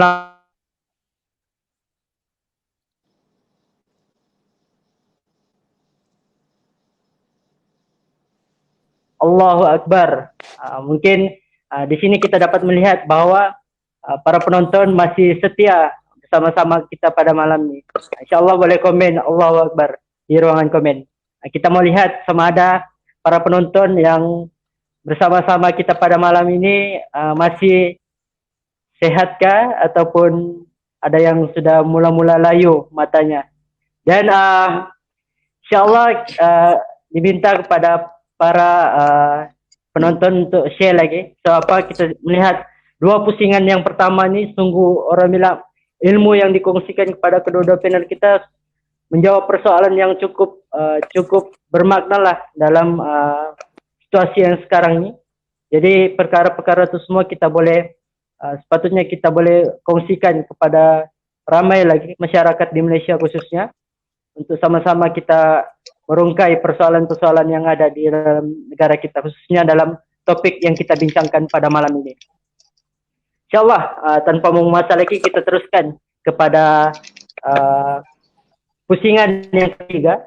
Dan sebelum itu juga diingatkan kepada sahabat-sahabat ataupun tuan-tuan dan puan-puan yang mengikuti secara langsung yang dirahmati Allah Subhanahu Wa Taala, untuk pusingan yang terakhir kita akan melihat soalan daripada penonton. Kita akan melihatlah soalan daripada penonton yang diajukan kepada panel, dan saya akan membaca soalan-soalan tersebut untuk pusingan yang keempat. Jadi sahabat-sahabat, kalau jika ada soalan ataupun persoalan yang diajukan berkaitan tentang topik yang kita bincangkan pada malam ini, bolehlah bertanya di ruangan komen.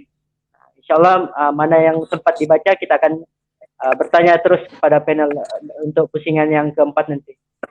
Baik, untuk soalan yang ketiga, dalam pusingan yang ketiga diajukan kepada YB Haji Zuraida ataupun yang dikenali sebagai Kak Dah. Untuk soalan yang ketiga, YB sudah bersedia? Ya, sila. Okey, baik. Untuk soalan yang ketiga, kita cuba melihat topik yang kita bincangkan pada malam ini, sama ada perkara itu diaplikasikan ke dalam realiti kehidupan kita pada hari ini.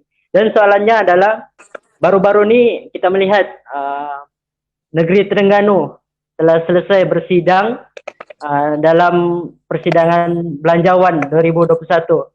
Dan kita melihat juga pada hari ini ekonomi mengalami ketidakstabilan akibat pandemik COVID-19, sama ada di negara Malaysia ataupun di luar negara. Dan bagaimanakah kerajaan negeri Terengganu mengurus tadbir ekonomi yang tidak stabil ini dengan panduan Islam itu sendiri. Jadi insyaAllah YB boleh kongsikanlah. Okay, Bismillahirrahmanirrahim. Kita telah berada di pusingan ketiga. Tajuk yang sangat dekat dengan kita apabila kita diuji dengan satu musibah. Dan saya suka memandang musibah pandemik COVID-19 ini adalah satu peluang bagi kita. Bukan satu masalah yang kita rasa kita down, kita rasa macam putus asa. Tidak. Jelas, menghadapi suasana pandemik COVID-19 yang sukar pada masa ini, sudah pastilah setiap keputusan dan tindakan kerajaan menjadi harapan yang amat bermakna bagi setiap rakyat. Bukan sahaja di Terengganu, saya rasa di seluruh Malaysia, malah di seluruh dunia. Ketika inilah kerajaan atau pimpinan memainkan peranan utama untuk membantu, khususnya membantu ekonomi rakyat.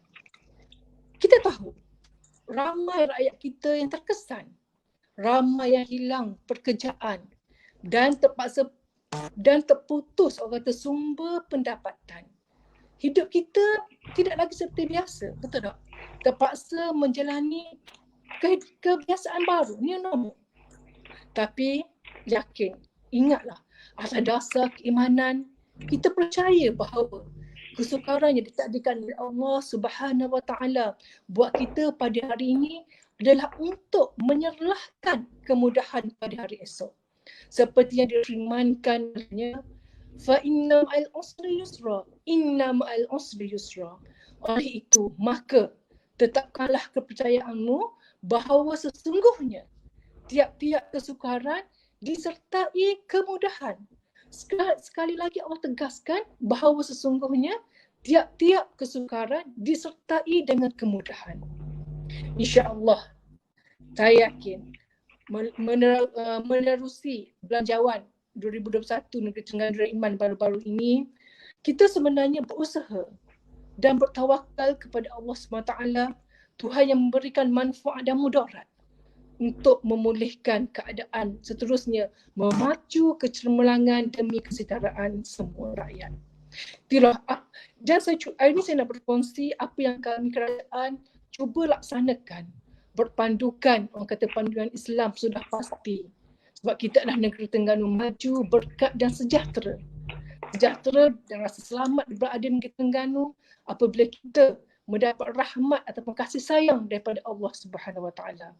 Saya suka berkongsi beberapa inisiatif khas sempena pandemik COVID-19 ini dalam suasana negara sebenarnya masih berhadapan dengan pandemik COVID-19 ini demi menjamin kesejahteraan rakyat dan menyokong pertumbuhan ekonomi. Negeri Terengganu, kerajaan negeri dengan penuh rasa tanggungjawab mengumumkan inisiatif khas COVID-19 dengan peruntukan yang sangat besar, iaitu berjumlah 34.32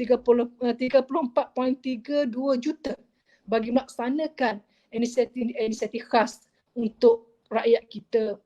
Dan saya yakin rakyat akan berterima kasih kerajaan kerana cukup prihatin. Dan saya sendiri juga sangat berterima kasih kepada kerajaan Terengganu kerana berjaya menguruskan ekonomi rakyat Terengganu dengan berpandukan Islam dan juga dengan berpandukan orang kata nasihat-nasihat daripada ulama dan pimpinan-pimpinan badan kerajaan. Dan juga sebenarnya antara inisiatif yang kami laksanakan pihak kerajaan ini cadangkan ialah program literasi keuangan. Program ini adalah untuk memberikan pendidikan, latihan dan orang kata bimbingan kepada individu dan isi rumah bagi mengurus keuangan masing-masing dengan lebih baik, terutamanya meliputi aspek pengurusan aliran tunai, aset, simpanan, skim perlindungan, pelaburan. Sebab kita tahu sekarang kita dalam fasa untuk terjana semula. Bukan negeri Terengganu saja, semua negeri sekarang dalam fasa untuk terjana mula, kita restart. Sebab kita memang tempoh ujian kita ni mungkin setahun, 2 tahun, 3 tahun, wallahualam, kita tidak tahu. Sebab itulah sekarang ni tahun depan tahun kita nak jana semula, restart. Dan kita nak pulih kembali, recovery.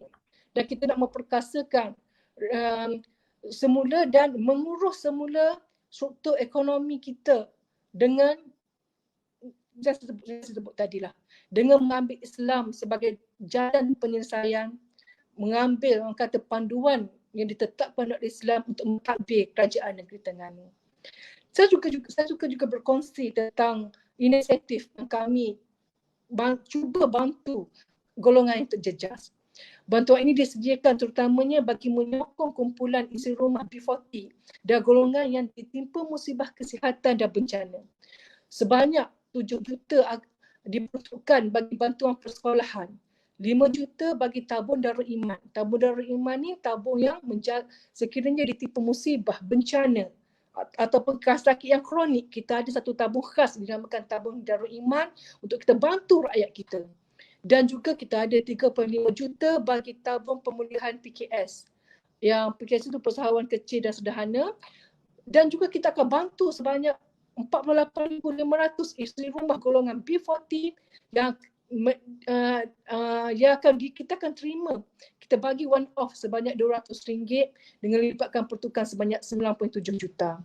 Jadi kami faham, kerajaan negeri faham dan memahami tekanan yang dihadapi oleh peniaga kecil dan penjaja. Kerajaan negeri mengumumkan, yang saya rasa sangat gembira sebenarnya, kerajaan negeri mengumumkan tiada kutipan lesen peniaga kecil dan penjaja bagi tahun 2021. Maksudnya orang yang berniaga di Terengganu, kita tak ambil pun kutipan lesen, yuran, cukai dan sebagainya. Kita mengharapkan dengan inisiatif ini dapat merancangkan lagi ekonomi Islam di negeri Terengganu dan membantu mereka meringankan beban yang dihadapi oleh para peniaga dan penjaja. Yalah, kita tahu, kita berbaki berapa hari lagi ataupun dalam 1 bulan lebih lagi. Tahun 2020 bakal meninggalkan kita dengan pelbagai pengalaman dan kenangan yang sangat membekas dalam diri kita setiap daripada kita. Sebab kita akan hadapi 3 krisis utama yang berlaku dalam hidup kita ni. Betul tak? Pertama, krisis kesihatan. Ya, apabila diuji dengan pandemik COVID ini, ramai mana yang terkesan, yang kena masalah orang kata penyakit pandemik ini. Dan juga kita berhadapan juga dengan krisis ekonomi. Macam saya sebut tadi, ramai mana yang diberhentikan kerja, ramai mana yang orang kata dia hilang punca pendapatan, hilang sumber rezeki contohnya. Jadi sebab itulah orang kata dan juga kita juga sebenarnya kalau perasan tahun 2020 ni kita juga diuji dengan krisis politik. Kan? Saya tertarik dengan kupasan daripada Dr. Ali tadi menyatakan bahawa sentimen politik itu kotor, benda yang bagi saya mengarut bagi saya. Sebab saya masih ingat lagi pada tahun 2011 ketika itu Tuan Guru Presiden kita, Tuan Guru Haji Habibie Awang merasmikan, melancarkan Amirah Malaysia. Dan pada pelancaran tersebut Tok Guru Tok Guru masa itu mengumumkan misi ataupun visi Amirah ketika itu ialah memberi pendidikan politik kepada wanita muda di luar sana. Sebab ketika itu mindset anak-anak muda pada zaman dulu dan sama sekarang ni adalah politik itu bersifat kotor. Politik itu bersifat dengan penuh fitnah, penuh ejekan, penuh dengan penipuan.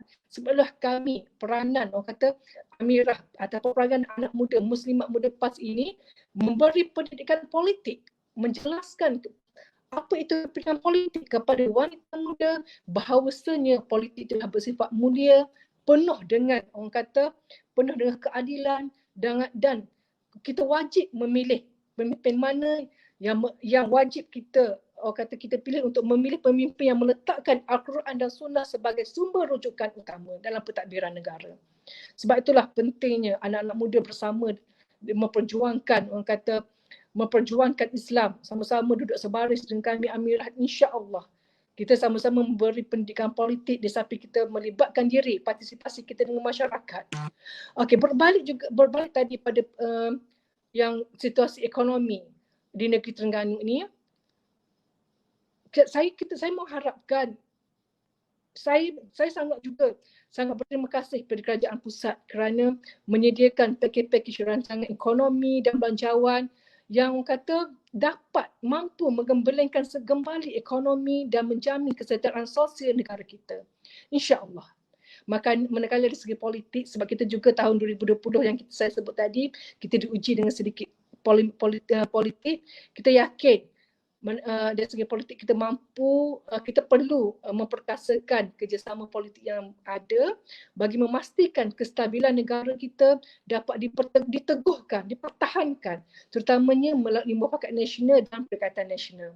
Okey, akhirnya untuk bagaimana saya juga nak berkongsi sedikit sebenarnya selain daripada pengurusan ekonomi yang rakyat yang dengan panduan Islam ini, sebenarnya cuba kita sebenarnya membawa penonton untuk kita pergi kepada golongan remaja ataupun golongan pelajar kita yang peringkat persekolahan maupun di peringkat pendidikan tinggi turut terkena kesan pandemik ini.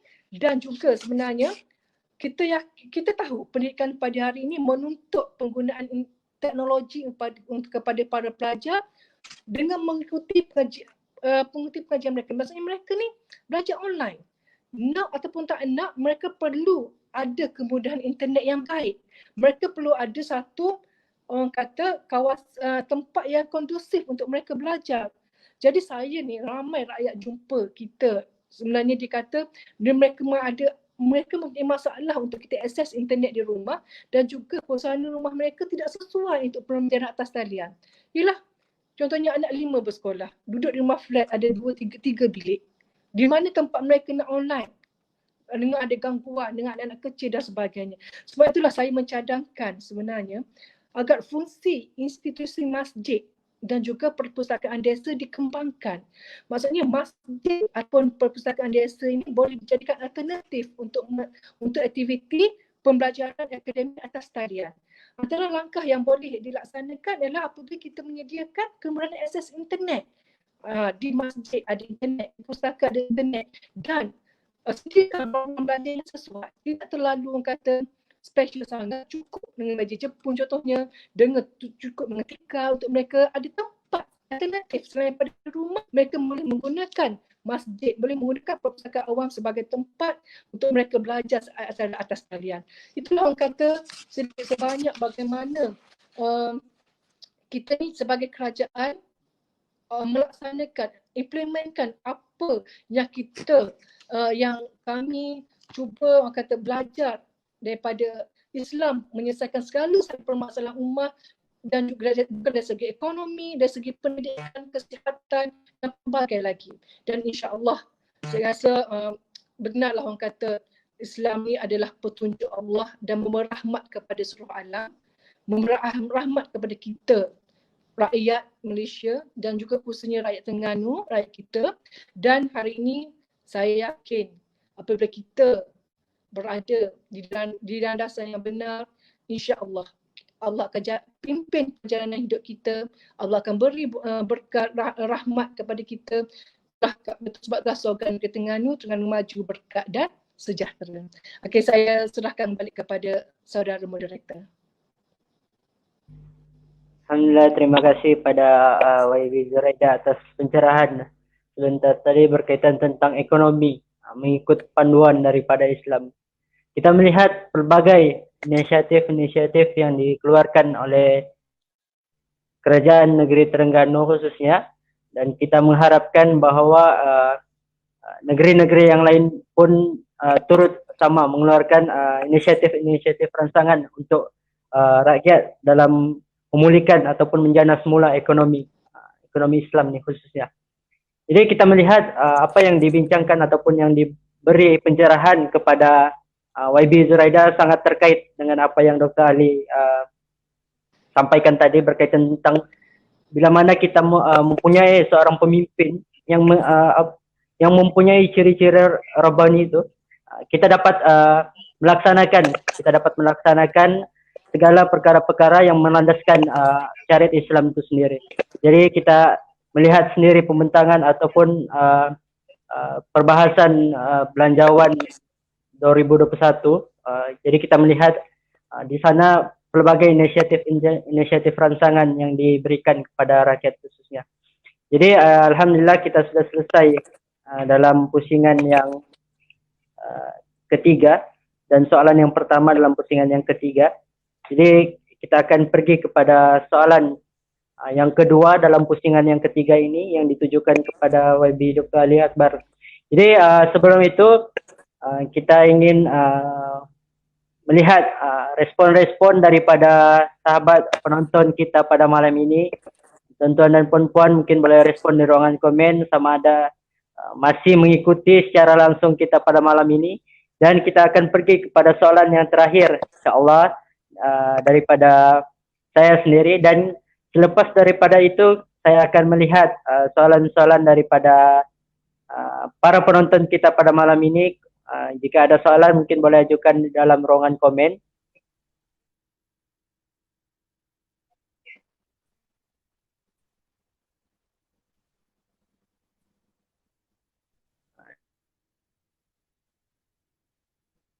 Dan boleh responlah di ruangan komen agar kita melihat masih bersama mendengar penjelasan pada panel-panel kita berkaitan tentang ekonomi, berkaitan tentang politik, dan seterusnya. Kita melihat pula Islam satu-satunya penyelesaian ini dalam konteks yang lain. Jadi soalan untuk YB Dr. Ali, seperti yang kita tengok latar belakang seperti yang kita lihat latar belakang doktor dalam bidang pengurusan alam sekitar ataupun dalam geografi bandar. Jadi soalannya yang ingin ditujukan, adakah wujud prinsip Islam tentang alam sekitar dan bagaimana kerajaan hari ini mengaplikasikan perkara tersebut. Jadi insya-Allah mungkin doktor boleh kongsikan. Masih kepada pengerusi. Yang pertama kita harus melihat di konsep ilmu yang sebenar. Ilmu semuanya datang daripada Allah Ta'ala. Bukan hanya ilmu dunia, tapi juga ilmu-ilmu yang berkaitan dengan urusan bagaimana mengurus dunia. Apatah lagi semua yang ada di sekitar kita. Sebab Allah Ta'ala jadikan semua bukan untuk sia-sia. Rabbana ma khalaqta hadza batila. Tidak sia-sia yang Allah Ta'ala jadikan itu. Kalau kita mengambil premis itu sebagai perbincangan, maknanya kita mengakui ilmu datang daripada Allah Ta'ala, bukan hanya ilmu agama, tetapi juga ilmu-ilmu yang lain sesuai dengan perbincangan kita pada malam ini. Misalnya ilmu ekonomi. Ekonomi datang daripada Allah Ta'ala. Perundangan datang daripada Allah Ta'ala. Pendidikan mesti bersandarkan kepada pencipta, kepada Allah Ta'ala. Sama juga dengan alam. Sebab itu bila kita mengaitkan sesuatu ilmu dengan pencipta, dengan Tuhan, dengan Allah, maka kita akan pasti merasa suatu keyakinan yang luar biasa kepada Allah Ta'ala. Bagaimana yang kita katakan, contoh kita sandar semula kepada kitab ini, bagaimana yang dikatakan Islam itu merangkumi keseluruhan kehidupan. Contoh misalnya, bila Allah Ta'ala kata, wal jibala autada. Bukit ini yang kita nampak indah, yang kita nampak cantik. Sudah pasti Azmi pernah naik ke tidak Gunung Kinabalu. Fungsi gunung, fungsi bukit ini sebagai pasak, autada, sebagai pasak kepada bumi. Maknanya, bila kita belajar alam sekitar ini, kita lihat bukit-bukit ini seboleh-bolehnya jangan diganggu. Sebab nanti kalau kita ganggu, akan berlaku, kalau kita kata pasak ni dia sebagai main pillar lah, tiang asas, tiang utama. Maka kalau tiang utama pada sebuah rumah itu terganggu, ada kemungkinan rumah itu runtuh. Maka kalau banyak tiang seri, tiang utama ini terganggu, boleh runtuh pada sebuah rumah. Kalau pada bumi itu boleh goncang, boleh runtuhan dan macam-macam. Maka bila Allah Ta'ala kata bagi orang yang paham ilmu alam sekitar, paham pula dengan agama, maka jangan diganggu bukit ini dan ataupun bukit bukau. Sama juga misalnya kita memahami secara mudah, Islam ini dekat dengan alam. Waktu kita ambil wudhu, kita wajib menggunakan air. Air pula kena air yang suci dan menyucikan, maknanya air yang mutlak. Air yang mutlak baru terangkat hadas. Kalau tidak terangkat hadas, maknanya kita kena jaga air.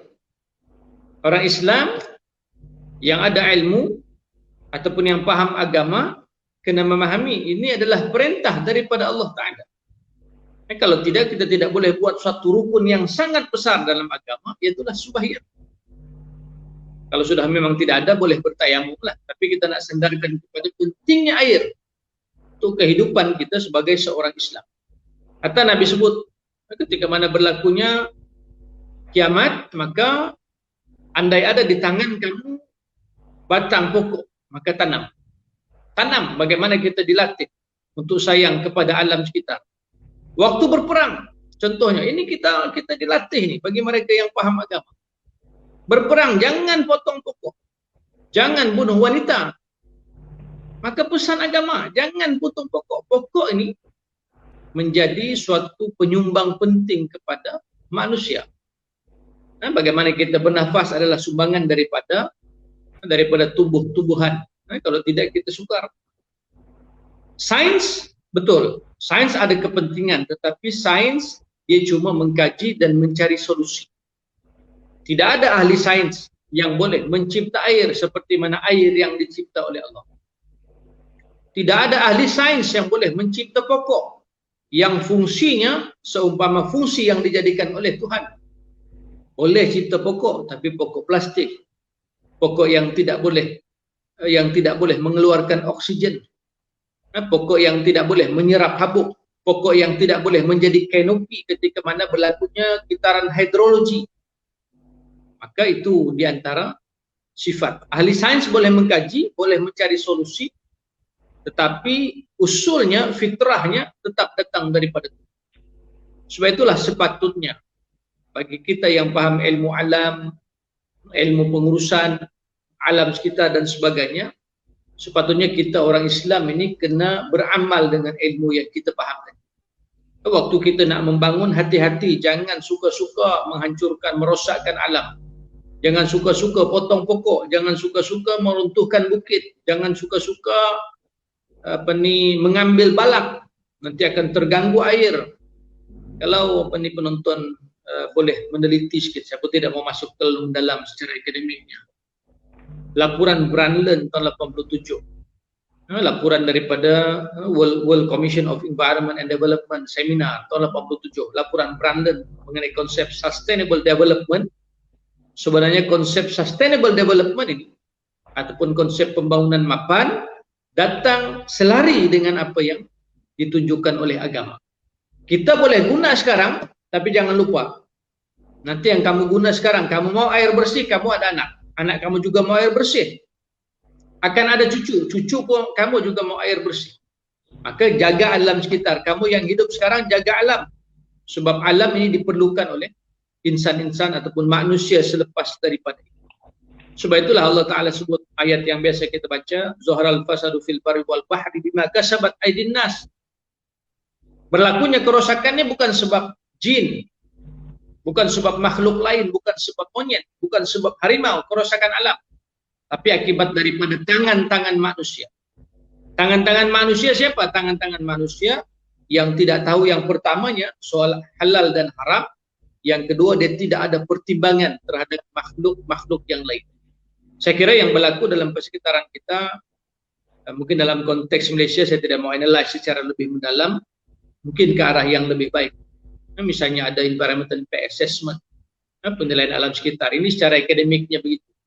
Tapi cuma yang saya sebutkan di ujung ini, bila kita ada ilmu, apa saja ilmu yang kita ada, jangan kita lari daripada kaitkan ilmu itu dengan konsep ketuhanan.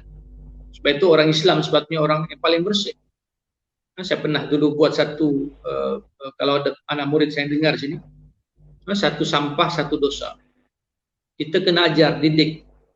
Jangan buang sampah rata-rata sebab kita sedang berdakwah secara fardiyah. Orang tengok apa yang kita lakukan, orang tengok apa yang kita cakap. Kita kata Islam ini indah, tetapi orang Islam yang paling pengotor sebagai contohnya, tidak menjaga alam. Di perkampungan orang Islam, disitulah kotoran banyak. Di perkampungan bangsa lain, negara lain, masyarakat lain, di situ bersih. Maka kita sudah menerima satu tamparan yang negatif terhadap agama. Jadi saya kira dalam konteks Islam, sesuai dengan perbincangan kita, Islam menyelesaikan masalah, termasuklah apa saja masalah, alam sekitar diantaranya, kehidupan manusia, berkeluarga, pendidikan, perundangan, ekonomi, semua ada. Maka mudah-mudahan perbincangan di ujung ini menjadi suatu kalam penutup yang indah. Untuk kita terus sama-sama meyakini bahwa dalam Islam itu lengkap keseluruhannya untuk semua yang ada di muka bumi Allah Ta'ala. Wallahu a'lam, saya serah semula kepada pengurusi.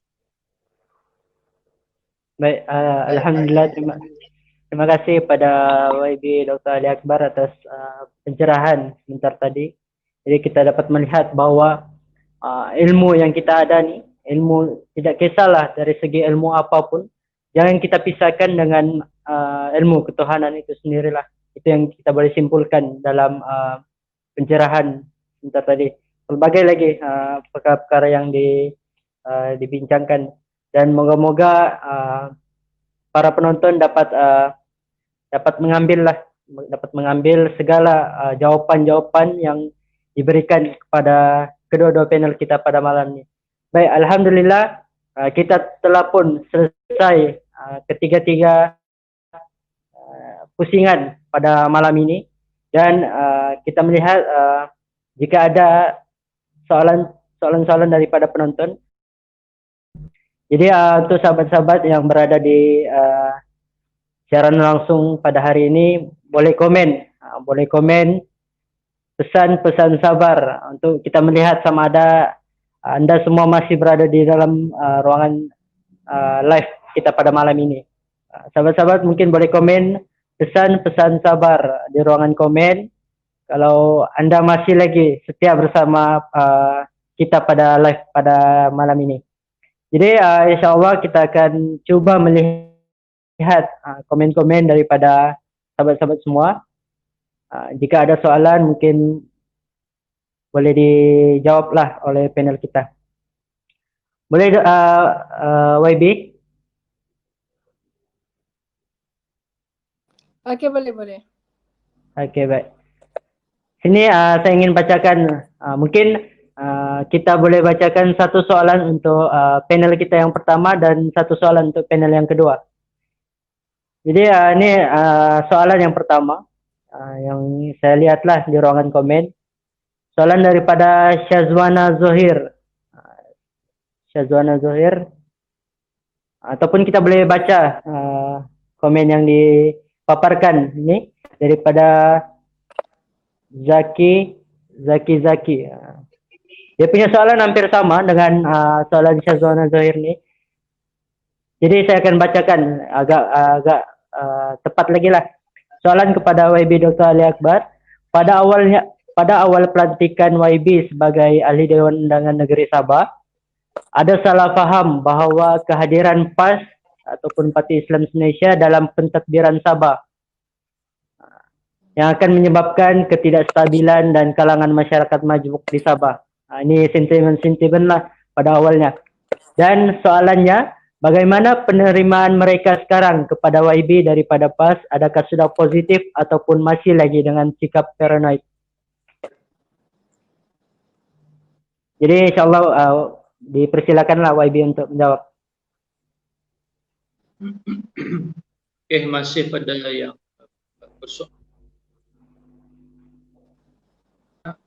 PAS di Sabah sudah bertapak lama dan sudah diterima oleh masyarakat dan tidak ada sebarang penolakan yang nyata.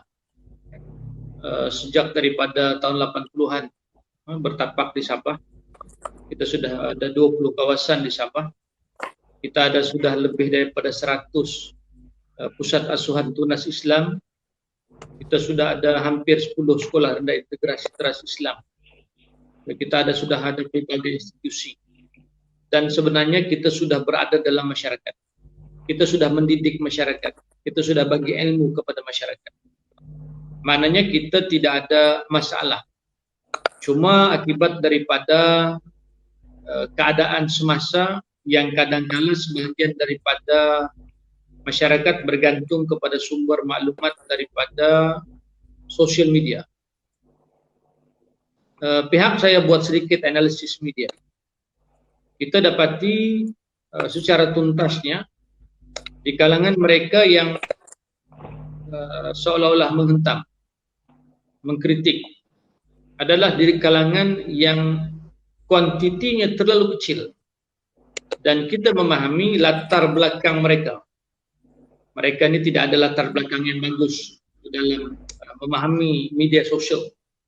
Tidak ada kepahaman yang baik dari segi ilmu, tidak ada kepahaman yang baik dari segi agama, dan segelintir daripada mereka adalah pesaing-pesaing politik di kalangan kita. Maknanya mereka tidak suka kepada perpaduan, mereka tidak suka kepada kesatuan, mereka tidak suka kepada integrasi nasional, maka berlakulah momokan-momokan yang seolah-olah kita tidak diterima. Jadi saya nak sebut malam ini kita nafikan keadaan seperti mana yang dimomok-momokkan itu, dan kita sudah masuk dalam masyarakat lama, kita hidup dalam keadaan aman dan harmoni, dan insyaAllah bila kita sudah dapat sekarang duduk sebagai ahli yang berhormat, maka kita akan buktikan lebih daripada apa yang sudah kita jalankan sebelum daripada itu. Dan saya kira momokan-momokan itu sekarang sudah tidak ada dan mereka sudah saya kira menghilangkan diri. Itulah serangan-serangan gerila yang mereka ada tatkala mana kita mula dilantik, tetapi sekarang mereka sudah hilang dan kita tidak pasti mereka kemana. Dan kita kena buktikan untuk masa akan datang, kita akan lebih dekat dengan masyarakat dan kita akan teruskan perjuangan-perjuangan untuk membina akal dan juga akhlak manusia supaya nanti akan lahir masyarakat-masyarakat yang akhlaknya baik, yang moralnya terpuji dan hidupnya bersandarkan kepada konsep ketuhanan yang sebenar. Terima kasih, Pengurusi. Baik, terima kasih pada jawapan sebentar tadi. Jadi kita melihat situasi keadaan di Sabah sebenarnya bukanlah seperti yang dimomok-momokkan. Jadi alhamdulillah itu soalan daripada Dr. Ali Akbar dan kita mencari soalan-soalan dari untuk YB Zuraida jika ada.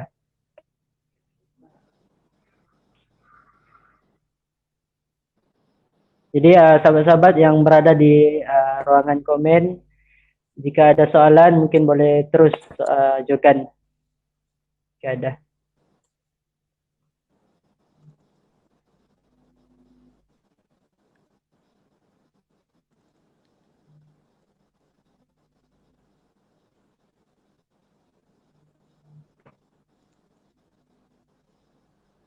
Rasanya tiada soalan lagi, tiada soalan. Jadi rasanya setakat itu sahaja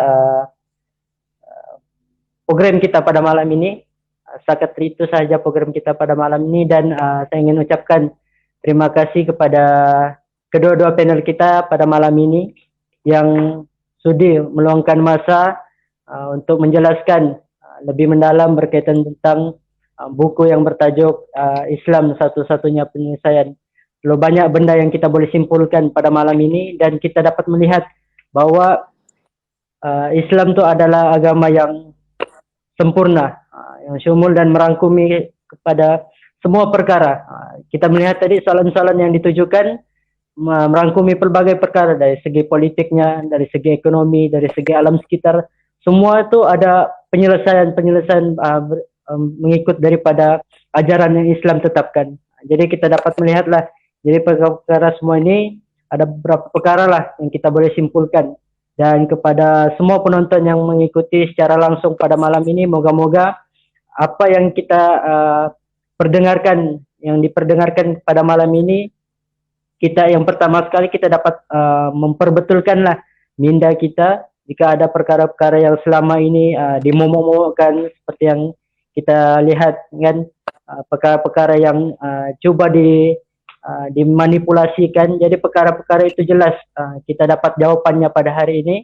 Mungkin perkara itu dapat kita jawab kepada sahabat-sahabat kita yang di luar sana, kepada masyarakat khususnya. Mananya dalam pemikiran kita sudah dapat jawapannya jika ada perkara-perkara yang cuba diselewengkan lagi. Jadi yang keduanya adalah kita dapat menjelaskan pada masyarakat itu menjadi satu tugas kita kepada yang mengikuti secara langsung pada malam inilah. Yang mengikuti secara langsung pada malam ini, kita dapat tugas kita kepada masyarakat sekarang pada hari ini adalah menjelaskan lebih dalam lagi berkaitan tentang penyelesaian Islam itu sendiri. Jika mungkin ada perkara-perkara yang tidak sesuai Islam dilaksanakan, mungkin ada yang mengatakan bahwa perkara itu tidak sesuai Islam, campur tangan dan sebagainya, dan kita kena letakkan dalam mindset kita bahwa setiap apa-apa yang berlaku, Islam adalah penyelesaiannya. Setiap apa-apa masalah ataupun konflik yang berlaku, Islam adalah solusinya. Jadi kita tidak boleh pisahkan antara urusan dunia itu sendiri dengan ketuhanan ataupun agama itu sendiri. Jadi itu antara perkara yang kita boleh dapat pada malam ini. Banyak lagi, mungkin selepas ini sahabat-sahabat boleh share, mungkin boleh sahabat-sahabat boleh tulis di laman ataupun di Facebook masing-masing dengan menulis apa yang anda dapat pada hari ini, dan jangan lupa tag Pustaka Permata Ummah untuk kita untuk kita tengok capaian-capaian dan topik yang kita keberkesanan, topik yang kita bincangkan pada malam ini. Sahabat-sahabat boleh tulis di Facebook masing-masing dengan jangan lupa tag Pustaka Permata Ummah. Jadi sekadar itu saja forum kita pada malam ini. Terima kasih diucapkan sekali lagi kepada YB Dr. Ali Akbar bin Belasan dengan YB Haja Zoraida Makna kerana sudi bersama-sama kita pada malam ini, walaupun sibuk, kita maklum sibuk dengan tugasan-tugasan sebagai wakil rakyat di tempat masing-masing, tapi pada malam ini kita dapat mendengar penjelasan-penjelasan dari panel kita berdua untuk sama-sama kita aplikasikan kepada masyarakat khususnya. Dan terima kasih juga pada sahabat-sahabat penonton, tuan-tuan dan puan-puan yang mengikuti secara langsung, yang sudah like, yang sudah komen, dan yang sudah share live kita pada malam ini. Dan terima kasih kepada semua. Apa yang kurang itu saya ingin mohon maaf selaku wakil penganjur, dan moga-moga apa yang kita dapat pada malam ini kita dapat aplikasikan dalam kehidupan realiti yang sebenar. Jadi pada para penonton, ambillah kata-kata ataupun kata-kata mutiara yang dikeluarkan oleh para panel kita pada malam ini. Moga-moga perkara itu dapat kita laksanakan dan memberi kebaikan kepada masyarakat di luar sana. Jadi insyaAllah moga apa yang kita laksanakan pada malam ini mendapat keredaan daripada Allah Subhanahu Wa Taala. Cukup sekadar itu, kita insyaAllah mungkin boleh tutup majlis kita pada malam ini dengan disudahi dengan billahi taufik wal hidayah. Assalamualaikum warahmatullahi wabarakatuh. Waalaikumsalam. Waalaikumsalam warahmatullahi wabarakatuh.